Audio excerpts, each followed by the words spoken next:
नमस्कार विद्यार्थी मित्रांनो, स्वागत आहे आपलं यूट्यूब चॅनल ज्याचं नाव आहे मोहित मोटिवेटेड एक्झाम चॅनल. आज आपण बघणार आहोत CTET म्हणजेच केंद्रीय शिक्षक पात्रता परीक्षा 2026 रोजी झालेल्या पेपर 1मधील प्रश्न. सुरुवात करूया व्हिडिओला. सुरुवातीला आहे चाइल्ड डेव्हलपमेंट अँड पेडागॉगी म्हणजे बालविकासशास्त्र व शिक्षाशास्त्र या विषयावर संबंधित प्रश्न. तर आपण सुरुवात करूया व्हिडिओला. निम्नलिखित प्रश्न संख्या 1 से 30 तक के उत्तर देने के लिए सही सबसे उपयुक्त विकल्प चुनिए. प्रश्न क्रमांक पहिले, which of the following intelligence help people to previous express understanding and regulate mood and feeling of others.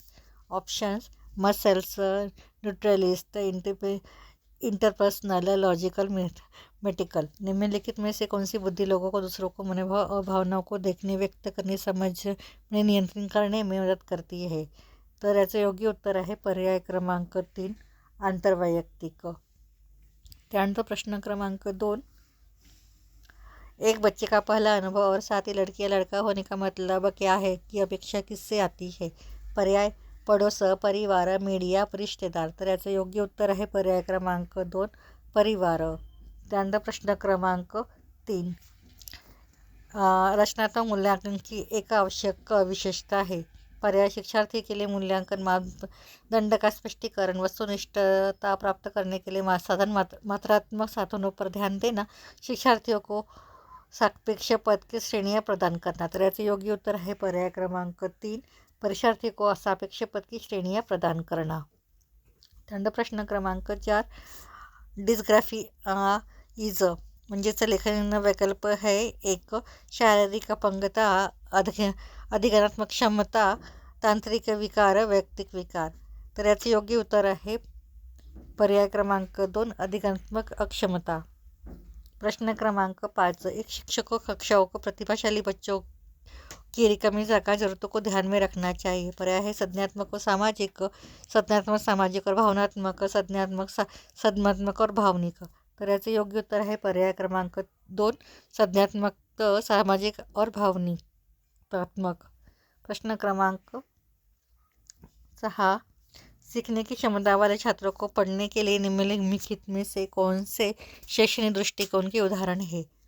उदाहरण है बहुत संवेदी रणनीतियों का उपयोग, सीखने की मानकीकृत लक्ष्य, लचीला और अनुक्रमिक निर्देशक कार्यों को छोटे छोटे भागों में बांटना. सही विकल्प चुनिए मध्ये ऑप्शन आहे 1, 3, 4, 1, 2, 4, 1, 2, 3 और 4, 1 और 2, 3 और 4. तर याचे योग्य उत्तर आहे पर्याय क्रमांक 2, 1, 2, 3 और 4. प्रश्न क्रमांक 7, स्वलिंग क्रम विकार के बारे में निम्नलिखित में से कौन सा कथन सही है. कथन है स्वलिंग क्रम विकार में मुख्य रूप से सुनने की क्षमता प्रभावित होती है. स्वलिंग क्रम से जूझ रहे बच्चे हर दिन नई उत्तेजनाओं की प्राथमिकता प्रदर्शित करते हैं. स्वलिंग क्रम विकार से जूझ रहे बच्चों को उत्कृष्ट संचार कौशल्य होता है लेकिन याददाश्त बहुत कमज़ोर होती है. संवेदी एकीकरण और विनिमय स्वलिंग क्रम विकार से जुड़े बच्चों की मदद करते हैं. तर याचं योग्य उत्तर आहे पर्याय क्रमांक 2, स्वलिंग क्रम विकार से जूझ रहे बच्चे हर दिन नई उत्तेजनाओं के लिए प्राथमिकता प्रदर्शित करते हैं. त्यानंतर प्रश्न क्रमांक 8, समावेशी व्यवस्था में बढ़ाते समय यह महत्वपूर्ण है कि शिक्षक. पर्याय विशेष बच्चों को जरूरतमंद और दूसरों पर निर्भर समझे, सभी शिक्षार्थियों के लिए समान पाठ्यक्रम और समान शिक्षा शास्त्र का पालन करे, विविधता को प्रभावी शिक्षण में बाधा के रूप में देखे, अपने स्वयं के अंतर्निहित और पूर्वकल्पित ग्रहों को लगातार जांच करे. तर याचे योग्य उत्तर आहे पर्याय क्रमांक 2, सभी शिक्षार्थियों के लिए समान पाठ्यक्रम और समान शिक्षा शास्त्र का पालन करे. प्रश्न क्रमांक 9, निम्नलिखित कथनों को पढ़िए.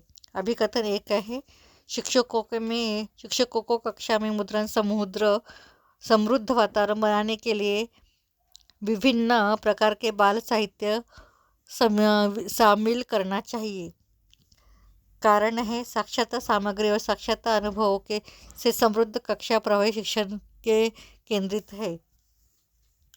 पर्याय ए सही है लेकिन आर गलत है, ए और दोनों गलत है, ए और दोनों सही है तथा ए की आर ही व्याख्या करता है, ए और दोनों सही है लेकिन ए की आर सही व्याख्या नहीं कर पाता. तर याचे योग्य उत्तर आहे पर्याय क्रमांक 3, ए और आर दोनों सही है तथा ए की आर सही व्याख्या करता है। प्रश्न क्रमांक 10 इन ऑर्डर ए प्रगतिशील कक्षा में विद्यार्थियों के अधिगम को सुगम बनाने के लिए एक शिक्षक को निम्नलिखित में से किस प्रक्रिया पर बल देना चाहिए।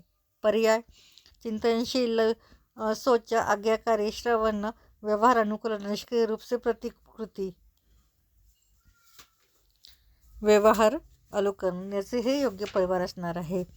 तर ही होती सीटेट 2026 रोजी झालेल्या पेपर 1 मधील प्रश्न. पुढील प्रश्न पुढच्या व्हिडिओमध्ये बघणार आहोत. व्हिडिओ आवडल्यास व्हिडिओला लाईक करा, कमेंट्स करा, जास्तीत जास्त व्हिडिओ ह्याला हाईप करून शेअर करा आणि चॅनलवर जर नवीन असाल तर चॅनलला सबस्क्राईब करायला विसरू नका.